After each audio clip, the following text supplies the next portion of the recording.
Delegation वाला। हाँ, operation operation सिंदूर की कामयाबी के लिए डेलीगेशन हर जगह जाकर अपनी कामयाबी दिखा रहा है, उसको आप कैसे देखते? नहीं, मैंने देखा कि इस जो ऑपरेशन सिंदूर हुआ उसके बाद पाकिस्तान का साथ कई मुल्कों ने दिया, चाइना ने भी दिया, उधर टर्की ने, अज़रबैजान ने और कई मुल्कों ने, बांग्लादेश ने।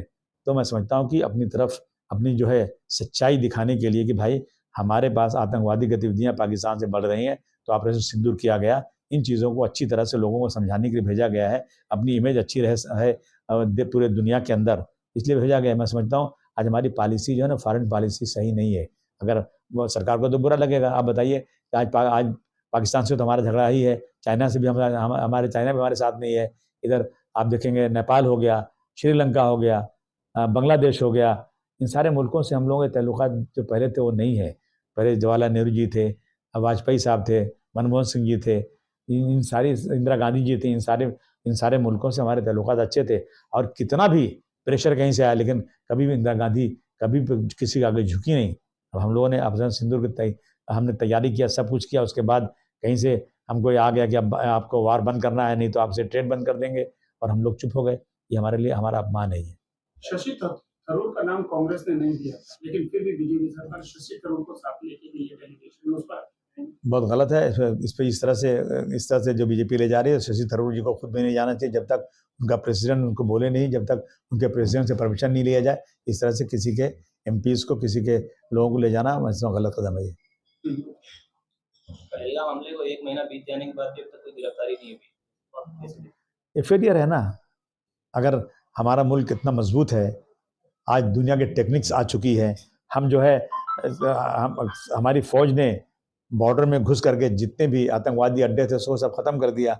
लेकिन 3 लोग आते हैं और आराम से पूछते हैं, धर्म पूछते हैं, कपड़ा उतारते हैं और मार के चले जाते हैं, और आज तक उनका पता नहीं, आज तक कोई पकड़ा नहीं गया। मैं समझता हूँ ये कहीं ना कहीं हमारा फेलियर है। और फौज वहाँ क्यों नहीं थी, इसका जवाब भी चाहिए, क्योंकि उसके 2 दिन पहले वहाँ फौज लगी हुई थी, वहाँ सिक्योरिटी पूरी थी, और उस दिन सिक्योरिटी वहाँ नहीं थी। तो ये फेलियर क्यों हुआ, जनता जानना तो चाहती है।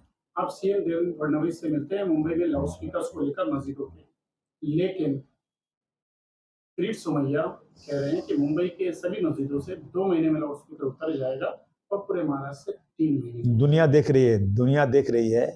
ये भी इमेज दिखाओ सबको कि यहाँ मस्जिदों के लाउड स्पीकर की बार बार बात हो रही है, लेकिन और जितने लाउड स्पीकर है उसकी बात कोई नहीं कर रहा है। कानून सबके लिए बराबर है। मैं जब कमिश्नर से मिलता हूं तो कहते हैं कानून सबके लिए बराबर है, लेकिन कार्रवाई होती है सिर्फ मुसलमानों की मस्जिदों पर। अभी गणपति आएगी, अभी दूसरे त्यौहार आएंगे, मैं आज भी देखा भिवंडी में डीजे बज रहा था, कोई उसको रोक नहीं रहा है। मैं समझता हूँ ये चीजें जो नाइंसाफी हो रही है, एक तरफा जो कार्रवाई हो रही है, ये संविधान के खिलाफ है। इसके खिलाफ जनता जो भी संविधान को मानती है उसको सड़क में उतरना चाहिए। हम सीएम से मिल चुके हैं, हमने सीएम साहब को शिकायत भी किया है कि देखिए आज कोई नई बात नहीं है ये, और ये देश धार्मिक देश है, हर मजहब के लोग अपने मजहब को चलते हैं, लेकिन मुसलमानों के साथ जो ज्यादती हो रही है ना, ये बिल्कुल बर्दाश्त के काबिल नहीं है। कमिश्नर के पास हम जाने वाले हैं, उनसे बात करेंगे। कानून को हम मानते हैं, कानून जो है उस पर उसको जरूर लागू होना चाहिए, लेकिन इस तरह से मनमानी आना और इस तरह से माइक उतार देना, आप डिसिबल चेक करिए ना कि डिसिबल कितना है जो अलाउ है, लेकिन मेरा ही मत चेक कीजिए। पूरे शहर में एक सिक्योरिटी बना दीजिए पुलिस की, वो जाके चेक करे। कम से कम यहाँ के रहने वाले माइनॉरिटीज को लगे कि इससे मेरे साथ नहीं बल्कि सबके साथ ही हो रहा है।